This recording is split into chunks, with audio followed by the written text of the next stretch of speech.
एक गरीब आदमी बड़ी मेहनत से एक रुपया जोड़कर मकान बनवाता है। उस मकान को बनवाने के लिए वह पिछले 20 वर्षों से एक पैसे की बचत करता है ताकि उसका परिवार छोटे से झोंपड़े से निकलकर पक्के मकान में सुखी से रह सके। आखिरकार एक दिन उसकी मेहनत और बचत रंग लाती है और मकान बनकर तैयार हो जाता है।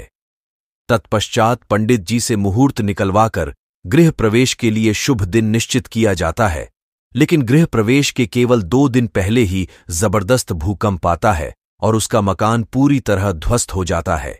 यह खबर जब उस आदमी को पता चलती है तो वह दौड़ा दौड़ा बाजार जाता है और मिठाई खरीद कर ले आता है।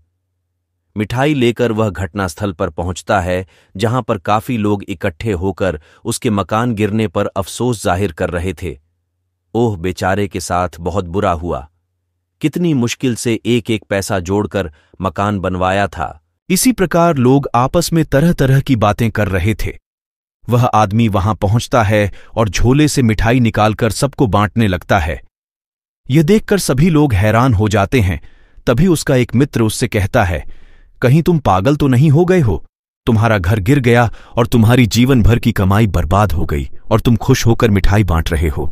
वह आदमी मुस्कुराते हुए कहता है, तुम इस घटना का सिर्फ नकारात्मक पक्ष देख रहे हो, इसलिए इसका सकारात्मक पक्ष तुम्हें दिखाई नहीं दे रहा है। यह तो बहुत अच्छा हुआ कि मकान आज ही गिर गया, वरना तुम ही सोचो, अगर यह मकान 2 दिनों के बाद गिरता तो मैं और मेरी पत्नी और बच्चे सभी मारे जा सकते थे, तब कितना बड़ा नुकसान होता। शिक्षा, यही सकारात्मक और नकारात्मक सोच में अंतर है।